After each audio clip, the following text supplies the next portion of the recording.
assenta na roda dos escarnecedores. Antes tem o seu prazer na lei do Senhor, e na dita dia e de noite. Não são assim os ímpios, vamos ver se está certo? Pois será como a árvore plantada junto a ribeiros de águas, e dá o seu fruto na época própria, cujas folhas não caem. É isso? E tudo que fizer, prosperará. Agora sim, não são assim os ímpios, mas são como a moinha que o vento espalha. Muito bem. Versículo 5 agora. Será que a gente lembra? Pelo que os ímpios não subsistirão no juízo, na minha versão está no juízo, né? E os pecadores na congregação dos justos. E o último versículo agora, vamos ver se a gente lembra. Porque o Senhor conhece o caminho dos justos, mas o caminho dos ímpios perecerá. Olha, nós estamos tentando, né? Vamos ver se até o final do culto a gente repete aí um pouquinho melhor, né? É um desafio, mas é bem interessante. Vamos estudar então essa palavra. Eu tive a oportunidade já de estudar com os irmãos, e a gente já viu que esse primeiro versículo coloca pelo menos 3 níveis em que as coisas vão funcionar e que as tentações vão vir, mas que a gente pode continuar na felicidade do Senhor. Porque a ideia de bem-aventurado é que a aventura da vida deu certo, então há felicidade para nós. Então feliz é aquele que, ou bem-aventurado é aquele que, primeiro, qual que é o primeiro ponto? Não ouve o conselho dos ímpios. Nós tem conselhos de todos os lados. Mas o texto diz que você quer ser feliz, então não ouça o conselho dos ímpios. Porque sempre há 2 caminhos, pelo menos. Um caminho que é um caminho justo, certo, bom, esperado por Deus. E outro é o caminho que os ímpios oferecem, às vezes mais de um caminho. Mas você pode fazer essa escolha, você tem opção, você tem opções, você pode fazer escolhas. Então não ouça o conselho dos ímpios. Segundo, talvez um pouquinho mais ousado, ou talvez já te convidando para um compromisso maior. Não se assenta, ou não se detém no caminho dos pecadores. Isso. Ou seja, daquela paradinha só para dar uma olhada, né? Não se detém, ele não para ali como uma opção no caminho dos pecadores. E o terceiro, ainda mais compromisso ainda, não se assenta com eles na roda dos escarnecedores. Você vê que são níveis de comprometimento. E um dos grandes problemas que a gente tem para este século é o comprometimento. Quantas pessoas estão comprometidas com as suas responsabilidades? Quantas pessoas estão comprometidas com a sua família? Quantas pessoas estão comprometidas com a sociedade? Quantas pessoas estão comprometidas com o reino de Deus? O compromisso, hoje em dia, ele tem um viés muito grande, que é o que as pessoas têm procurado. Eu preciso ganhar alguma coisa com isso. Sempre o pensamento é esse. Não é pelo que entendemos, ou pelo que vivemos, ou pelo que aprendemos, por exemplo, sobre o reino de Deus, que Jesus já fez tudo o que nós precisamos. Então não o que eu vou ganhar agora, é o que eu já ganhei em Cristo. Por isso há o meu compromisso. Por isso é bom estarmos aqui, por isso louvar, orar e esperar em Deus é diferente. Então esses 3 níveis mostram que as coisas começam assim. Eu começo a ouvir, depois eu dou uma paradinha para ouvir, daqui a pouco estou sentado com eles. Mas o texto diz, se você quer ser feliz, seja feliz se você não fizer nenhuma dessas coisas. Não faça isso, e você vai ser feliz. Mas tem uma coisa que o texto diz para você fazer.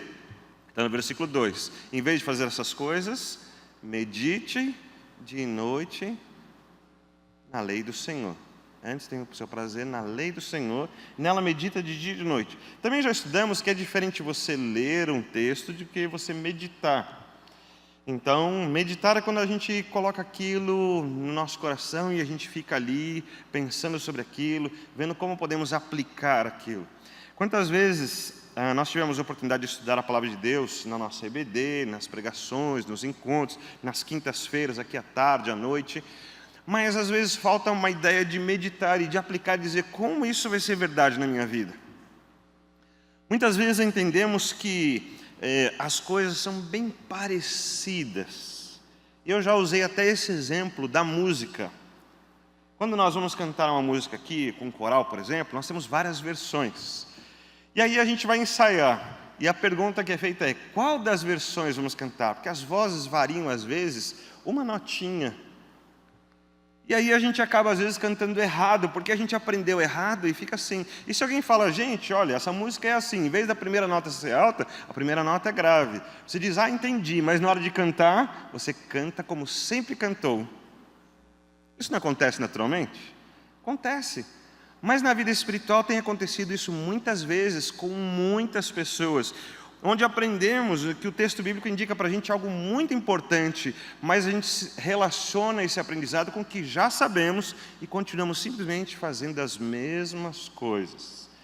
Por isso o texto diz, medita na lei do Senhor, e isso é prazer para aquele que é feliz. Aquele que é feliz tem prazer em meditar na palavra de Deus, de pensar a respeito das coisas, de fazer novas reflexões, de pensar corretamente sobre novos princípios, ou melhor ainda, de pensar de uma maneira nova sobre os mesmos princípios. Esse é o ponto. Deus não está revelando nada novo, mas Deus nos questiona da maneira como pensamos. Pensamos porque é isso que Ele quer que pensemos, ou pensamos nisso porque sempre pensamos assim? Está aí uma coisa para a gente se questionar, para a gente entender. E eu vou dizer, irmãos, que, como eu já disse, mais de 25 anos, vai ficando um pouco mais difícil, da gente gostar de pensar, e principalmente vai ficando mais difícil da gente gostar de mudar. Essa parte é a parte mais difícil. A gente gosta de manter as coisas como elas são, mas nada continua sendo como é. Se a gente pegar a parte física, esta igreja, ela não está mais como ela era. E não tem condições, porque precisamos fazer manutenção, precisamos organizar, precisamos melhorar. Então a gente conserta aqui, arruma ali, muda ali, e tudo vai mudando. E a nossa vida, o tempo vai passando, E o nosso rosto vai mostrando quanta experiência nós temos, cada vez tem mais dobrinhas. Uma vez meu irmão era pequeno e perguntou para o meu pai, por que você é todo riscado? Por causa das rugas que ele tinha, E as coisas mudam. O problema é o seguinte, é como passamos a aplicar a palavra de Deus. Porque às vezes aplicamos a palavra de Deus quando éramos mais novos e talvez a maneira de olharmos era diferente. Mas o tempo passou e agora precisamos aplicá-la de maneira diferente. Os nossos jovens têm bastante força, têm ímpeto, têm mais coragem que a gente, eles são mais ousados que os mais velhos. Mas às vezes isso é um erro, porque eles não pensam muito e agem impulsivamente. Então a gente diz, calma, pense um pouco. E aí eles eles continuam a crescer, a mudar a sua idade, e passam a pensar um pouco mais. E depois se tornam quase que covardes, porque pensam tanto que não agem mais. E esses somos nós agora, Nós estamos olhando e falando assim, isso é muito bom, mas eu não tenho coragem de fazer. Eu quero dizer que essas mudanças, elas vão existir. E por que não olhar para a palavra de Deus com todo cuidado, para ver o que realmente Deus tem dito? Os ímpios não são assim. Eles são como a moinha que o vento espalha. Então, sabe aquele bolinho de pó que fica em casa? Sabe aquele bolinho de vegetação seca que está na rua e que o vento leva para lá e para cá? É exatamente isso. É o vento que manda. Se o vento vai para cá, a manhã vai para cá. Se o vento vai para lá, a manhã vai para lá. E assim a gente esse vento é que determina. Não é alguma coisa sólida, firme, estável. E é isso que o texto está dizendo. Esses ímpios são assim. Mas tem uma coisa importante, que o versículo 5 expõe para a gente. Eu queria que você olhasse com muita atenção. Os ímpios não subsistirão no juízo. Isso está bem claro para nós. Os ímpios não subsistirão no juízo. Só que parece que as pessoas não compreendem o que é o ímpio. No islamismo, por exemplo, o ímpio é o inimigo. E é sabido, apesar da gente não fazer nada disso, mas é sabido que o Islã vê aquele que não é muçulmano, vê como inimigo para ser o quê? O que você precisa fazer com esse inimigo se você é um muçulmano? Destruí-lo, aniquilá-lo.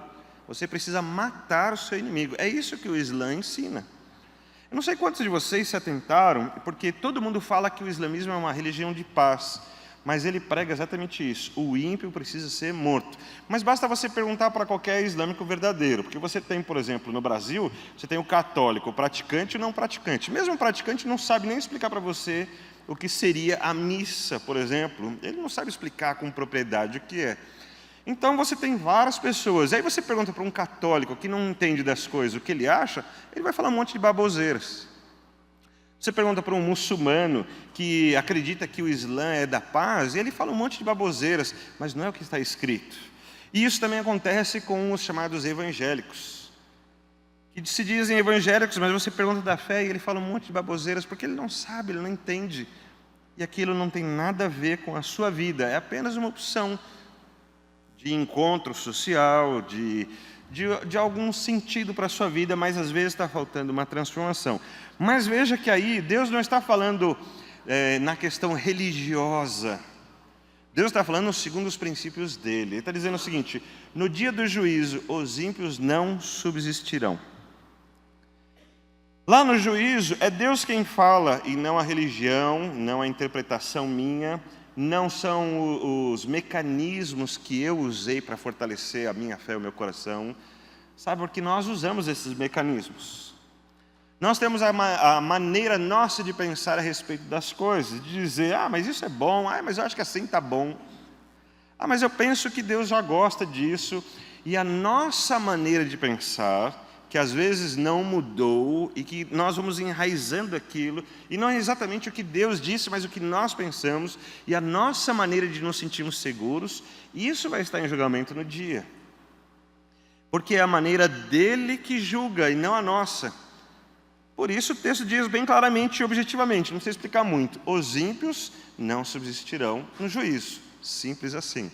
O que é o ímpio? É aquela pessoa que não tem piedade. E o que é piedade? Não é fazer uma coisa boa, como normalmente a gente pensa. Piedade é aquela pessoa que crê e vive o que crê. Essa é a pessoa piedosa.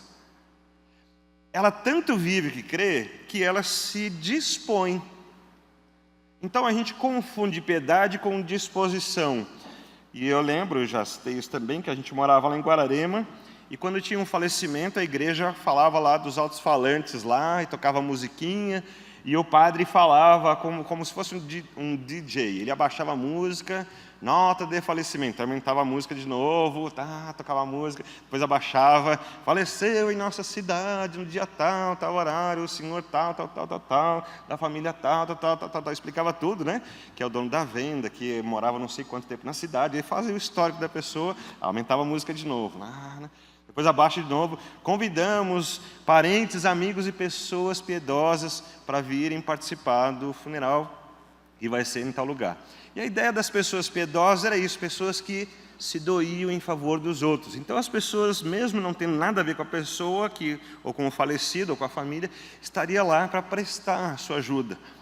E essa ideia da piedade foi tomada da verdadeira piedade, que é um cristão que ama a Deus e que está disposto a servir e ajudar o seu irmão. Mas veja que isso é resultado e não é o objetivo. A pessoa piedosa é aquela que crê em Deus, que entende o propósito de Deus, que ama a Deus. Por isso ela está disposta a servir, por isso ela ama a Deus, ela ama o seu irmão, ela cuida, ela está presente, ela está comprometida com Deus, com o seu reino, com o seu irmão.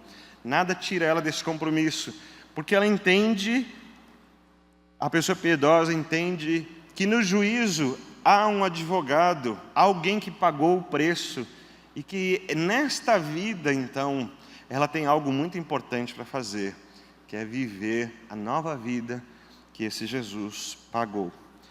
E tem uma outra questão bastante importante, irmãos, que fica muito evidente, mas que normalmente não é muito bem tratada. E diz o texto: nem os pecadores na congregação dos justos. Então, os ímpios não subsistirão no juízo, nem os pecadores na congregação dos justos. O que é a congregação? É um ajuntamento de pessoas. Então, na congregação dos justos, os pecadores também não subsistirão. E eu acho interessante que você percebe quando as pessoas não se encaixam, quando elas não sentem mais parte daquilo, e algumas acabam indo embora porque elas não se sentem parte. Às vezes eu tento pensar que as minhas mensagens deveriam ser um pouco mais motivadoras. E às vezes até tento fazer isso, e eu acho que tem princípios bíblicos fantásticos que realmente trazem motivação para nós. Mas às vezes acho que também preciso ser um pouco mais, eu diria que cobrar um pouco mais algumas coisas. Também pela responsabilidade que tenho de falar a palavra de Deus e tirar o engano que às vezes há no coração, no meu e no seu coração também. E quando a gente fala algumas coisas assim, que são um pouco mais duras e um pouco mais verdades, isso não anima muito as pessoas, né? Isso deixa a gente um pouco desanimado, às vezes um pouco entristecido, mas é verdade. Mas o fato é que, quando nós nos identificamos com aquilo que está sendo dito, então a gente se sente cobrado em amor. E a gente sente, Deus me ama, Ele está falando comigo, Ele está pedindo para eu crescer, para eu mudar. E isso faz bem para o meu coração, eu me sinto amado. Mas quando eu me sinto agredido, então eu falo, isso não é para mim, eu não quero mais saber disso. E é exatamente isso que o texto está dizendo. Os pecadores não gostam de ouvir, você está em pecado, você precisa mudar, você não pode continuar vivendo essa vida. Deus não te chamou para viver essa vida. Deus está colocando você em xeque, há dois caminhos para você escolher. E o pecador que ama a Deus, ou que entendeu esse propósito de Deus, ele diz, é verdade, Senhor, eu não posso continuar pecando, eu quero mudar a minha vida. Eu preciso de um novo nascimento. E a pessoa vem mais perto de Deus. E ela santifica a sua vida, ela consagra a sua vida. E ela ama mais a Deus. Mas o pecador que ama o pecado, fala assim, eu não gosto desse pastor, porque ele fica falando essas coisas. O pecador que ama o pecado, ele diz, não é bem assim, não precisa ser tudo isso também. E assim vai. Então é bem comum que as pessoas não se identifiquem na congregação dos justos. E a congregação dos justos não é exatamente a igreja batista, ou esta igreja, ou aquela outra, mas é o grupo de pessoas que realmente estão na aprovação de Deus. É simples assim. É uma questão espiritual e não institucional. E nas instituições estão cheias de pessoas. Como eu disse, mesmo em outras instituições, outras religiões, tem muitas pessoas que não estão comprometidas com nada daquilo. E elas estão ali porque acharam bom, acharam interessante, acharam bonito, acharam agradável. Tá bom para elas, resolve o coração delas, mas isso não quer dizer que ela esteja vivendo completamente aquilo. Mas o texto diz que na congregação dos justos, e a gente sabe que nós não nascemos justos, mas somos justificados por Cristo. Há um grupo de pessoas que se constrange com o pecado, se constrange com as autoafirmações. Há grupos de pessoas que se incomodam com a sua natureza do velho homem. Há um grupo de pessoas que dizem, não posso deixar de viver esse amor de Deus. E esse amor de Deus todo dia cresce um pouquinho mais no seu coração. Todo dia você olha para Deus e diz, Senhor, eu precisava um pouco mais. Isso é natural daquele que ama a Deus. Mas é natural daquele que ama o pecado, que todo dia ele tem que viver uma nova experiência para ter alguma razão para estar na congregação dos justos. Tem que ter uma nova experiência, tem que ter algo novo. Se todo domingo é a mesma coisa, então isso não faz muito sentido. Se apenas ler a palavra de Deus e orar, essas coisas não fazem muito sentido. Se é também experimentar algo novo no sentido de mais santidade ou mais a vida de Deus, isso também não é tão bom assim. Normalmente é isso que acontece com aquele que ama o pecado. Então você vê que há ali uma polarização e há uma divisão bastante grande. Aquele que ama a Deus e aquele que ama o pecado. E mesmo que pareçam misturados, os caminhos são completamente diferentes. Ainda que pareça que a gente faz as mesmas coisas, para Deus são caminhos bem diferentes. E é isso que ele vai dizer lá no finalzinho, no último versículo. O Senhor conhece o caminho dos justos. Eu gosto de pensar que o caminho dos justos não é apenas uma maneira de viver, mas é uma pessoa. Porque o próprio Jesus disse lá em João 14,6. Disse-lhe Jesus, eu sou ninguém. Muito bem. Então o próprio Jesus disse, eu sou o caminho. E Deus fala que lá, tanto tempo antes, através do salmista, o Senhor conhece o caminho dos justos, é o seu próprio Filho. Então, não é o caminho dos justos, não é uma maneira de viver, não é um comportamento, não é para qual grupo você participa, mas é quem é a pessoa que domina a sua vida. Esse é o caminho dos justos. Quando Jesus domina a sua vida, quando Jesus se faz presente no seu coração, quando houve um novo nascimento, Jesus está lá verdadeiramente, esse é o caminho dos justos, e esse caminho Deus conhece. O texto diz, Deus conhece o caminho dos justos. Mas o caminho dos ímpios, o texto diz uma coisa bastante simples e objetiva: perecerá, ele será destruído. Simples assim. E é isso que a gente precisa pensar nesse ano, e eu queria convidar você a refletir sobre a sua vida. Quais são os propósitos que você tem colocado para escolher bem o seu caminho? Para não ser apenas mais um ano fazendo as mesmas coisas e deixando apenas os mesmos sentimentos tomarem conta do seu coração. Mas para você experimentar de verdade o caminho dos justos. E experimentar o caminho dos justos, então, é experimentar a vida de Cristo. E, consequentemente, uma vida piedosa. E uma vida piedosa ou se reflete com alguns comportamentos bem típicos. São até imitados, mas são típicos daqueles que amam a Deus, porque são naturais. Esses caminhos típicos de quem ama a Deus e de quem está envolvido nesse caminho dos justos, que é Jesus, é um caminho de transformação todos os dias, de ajuste sempre, porque a nossa velha natureza está sempre querendo voltar. As circunstâncias da vida pesam sobre nós, mas é um constante voltar, é um voltar ao Senhor, é entender que nós estamos nesse caminho. E que às vezes o conselho dos ímpios diz assim, não precisa tudo isso, mas você não ouve esses conselhos e fala, não, não é assim. E o conselho dos ímpios diz, fica tranquilo, fica sossegado. E você diz, não, não é assim. O conselho dos ímpios diz, nem tudo isso daí é como você pensa, como as pessoas dizem. Você diz, não é assim. Eu quero ser feliz, não quero ser induzido. Eu quero ser bem-aventurado, eu não quero apenas viver uma grande emoção. Então você não se conforma em ouvir o conselho dos ímpios, porque você conhece o caminho. E aí você tem, às vezes, bem na sua frente, o caminho dos pecadores. Está todo mundo indo para o mesmo caminho e você fica em dúvida. Você fala, mas será que não é aqui não? Porque está todo mundo indo para cá. Mas você conhece o caminho, você sabe, não é esse o caminho. Não é porque todo mundo está indo para lá que esse é o caminho certo.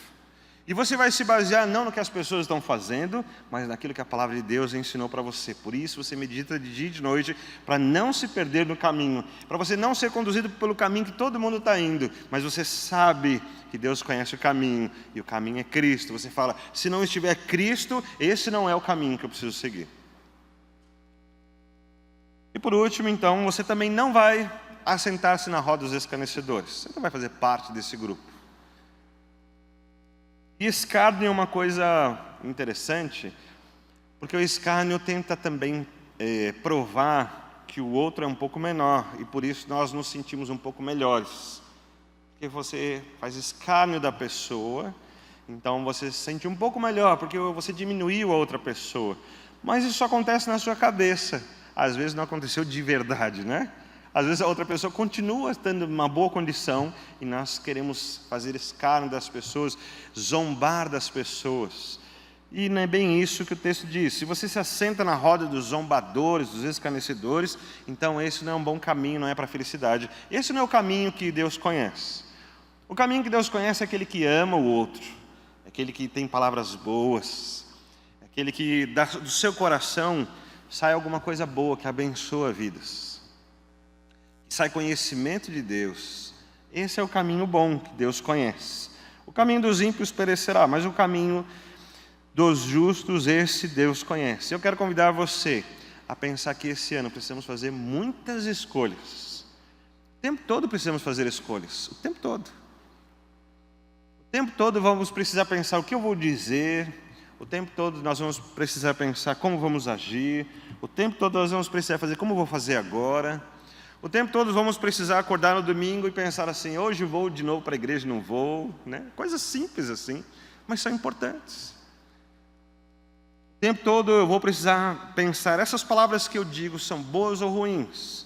O tempo todo eu vou precisar, os meus olhos estão concentrados naquilo que é bom ou no que é ruim? O tempo todo eu vou precisar pensar, o meu tempo está sendo usado de uma maneira boa ou de uma maneira ruim? O tempo todo eu vou precisar refletir e tomar boas decisões. Eu quero convidar você a refletir sobre o bom caminho que Deus conhece, o caminho dos justos. Que o tempo todo você vai precisar tomar decisões. Mas se você tomar decisões pelo caminho dos justos, então o texto diz que você será bem-aventurado. Isso significa que você será feliz. Esse é o propósito. Apesar dessa palavra bastante dura do Salmo 1, ele é o primeiro salmo e já começa com esses dois lados. Você tem que decidir. E neste ano eu quero convidar você a decidir-se e a levar outros a irem junto com você, a tomarem boas decisões. Tomarem decisões de participar, de se importar com o outro, de aprender, de doar-se, de viver essa vida piedosa, mas de amar a Deus, de amar a palavra de Deus, de se esforçar por isso, mas de ter tudo nisso alegria e não apenas um compromisso. De viver isso de maneira alegre, de fazer desta vida, não uma opção de vida, mas fazer a sua vida essas decisões pelo bom caminho de Deus. Convido você a orar comigo e a se apresentar diante de Deus, para que todas as vezes você tome boas decisões. Todas as vezes você tenha certeza de que a sua decisão fez de você uma pessoa feliz. Talvez, às vezes, seja custoso. Talvez, às vezes, doa um pouco no seu coração. Mas isso não significa que você não encontrará a felicidade. A felicidade não é esquivar-se de sofrer, nem de trabalhar, nem de se entregar, nem de fazer as coisas. A felicidade é saber que você fez escolhas certas, que aquilo foi bom. Feche seus olhos, vamos orar então. Senhor nosso Deus, damos graças a Ti, que a Tua palavra sempre é boa para nós. Nós amamos a Tua palavra. E ela nos completa, ela nos orienta, ela nos dirige. E escutar a Tua palavra faz bem para o nosso coração. Nós queremos olhar para esse texto que já vimos e às vezes conseguimos falar ele até de cor. Mas queremos, ó Deus, que ele seja uma aplicação diária na nossa vida. Ajuda-nos a sermos felizes e a tomarmos essas boas decisões. Começando com esses nãos para aquilo que está evidentemente o tempo todo nos assediando. Muitas vezes há conselhos sobre nós que nós ouvimos. Quantas vezes há opções e caminhos que a gente fica pensando se não vale a pena. Quantas vezes, ó Deus, nos assentamos, realmente fazemos escárnio, zombamos e achamos que aquilo tudo é bizarro, que toda aquela ideia do Senhor, da vida com Deus, muitas vezes zombamos disso e dizemos, isso a gente não precisa viver. Mas essas foram decisões ruins, de pecado contra o Senhor. Então nos colocamos diante de Ti, porque não queremos viver estas coisas. Ao contrário, ó Deus, queremos meditar na Tua palavra de dia e de noite, mas com prazer. Ensina-nos a termos prazer na Tua palavra. Porque estar com o Senhor deveria ser um prazer para aqueles que nasceram de novo, para aqueles que almejam viver a eternidade com o Senhor. E ouvir a Tua voz deveria ser um prazer para todos nós. Mas muitos de nós não sentem prazer nem alegria ao ouvir o Senhor. Em nome de Jesus, muda o nosso coração, muda o coração de cada um desta igreja, para amar completamente ao Senhor. Peço a Deus que o Senhor nos ensine a encher o nosso coração da Tua palavra. Temos dificuldades, limitações físicas, intelectuais, mas não é possível, Deus, que pessoas que dizem que esperam no Senhor para a eternidade não amem a Tua palavra. Então muda isso no nosso coração, no coração de cada um desta igreja. Senhor, muitas vezes alguns não vão concordar conosco. Eles vão achar que está bom viver como temos vivido e que devemos sempre voltar às coisas antigas, procedimentos e rotinas e maneiras, condutas, eventos, programações. Senhor, ajuda-nos a olhar de acordo com os teus critérios e não apenas com os nossos. Nós queremos comodismo, queremos ficar onde estamos. Seria muito bom que pudéssemos sempre fazer a mesma coisa, parece que fica um pouco mais fácil. Mas o Senhor tem nos chamado a crescermos e a edificarmos a igreja, a crescermos na vida espiritual, a nos relacionarmos mais profundamente e intimamente com o Senhor. E isso requer mudanças grandes. E conforme o tempo passa, parece que essas mudanças ficam mais difíceis. Nós queremos nos acomodar exatamente como sempre pensamos. Mas o Senhor tem nos chamado a olhar mais para a Tua Palavra, nos confrontarmos com a Tua Palavra, e não apenas com aquilo que já aprendemos e sabemos. Ajuda-nos. Eu quero pedir em nome de Jesus, que a nossa escola bíblica, ó Deus, dominical, seja algo revolucionário para as nossas vidas. De amar ao Senhor, de amar a Tua Palavra, de estudar e de encontrar na Tua Palavra esses bons caminhos. Que as pregações aqui de domingo sejam sempre uma exposição da Tua Palavra e que isso não traga para nós cansaço, desânimo, mas ao contrário, ó Deus, traga para nós expectativas, mudanças de vida, traga para nós interesse pelas coisas que são do Senhor. Ajuda-nos nas nossas devocionais diárias, em casa, no trabalho, no caminho, às vezes deitado na cama, às vezes em frente ao café da manhã, às vezes já na mesa do serviço, nas nossas obrigações, seja como for. Mas ajuda-nos nas nossas devocionais de manhã para termos esse encontro com a Tua Palavra lá no profundo do nosso coração. Ajuda-nos a deixarmos, a despirmos de nós mesmos e a nos revestirmos daquilo que é Teu, do Senhor. Ajuda-nos a não nos conformarmos e procurarmos sempre as mesmas coisas, ou a ousadamente buscarmos apenas aquele vento que leva a gente como a moinha do texto bíblico. Mas ajuda-nos a ousadamente buscar ao Senhor para mudar ainda mais a nossa vida, para edificarmos a igreja de Cristo, para nos aprofundarmos naquele caminho que é o nosso Senhor Jesus Cristo.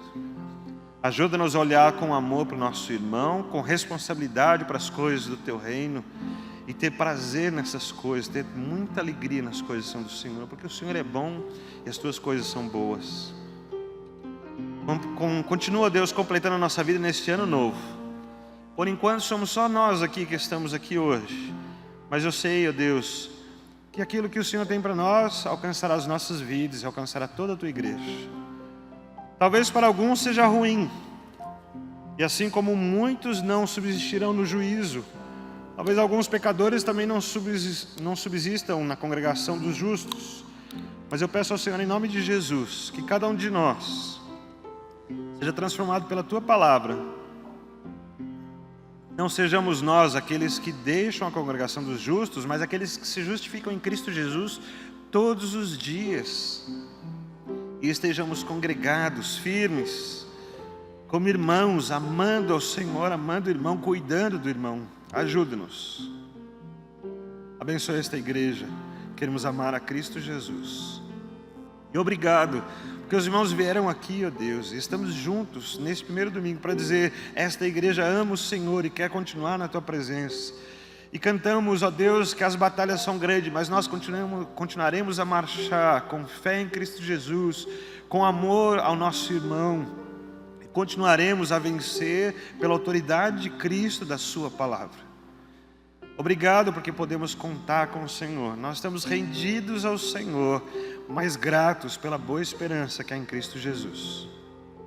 Obrigado por cada vida, cada irmão, cada família. Abençoa esta igreja.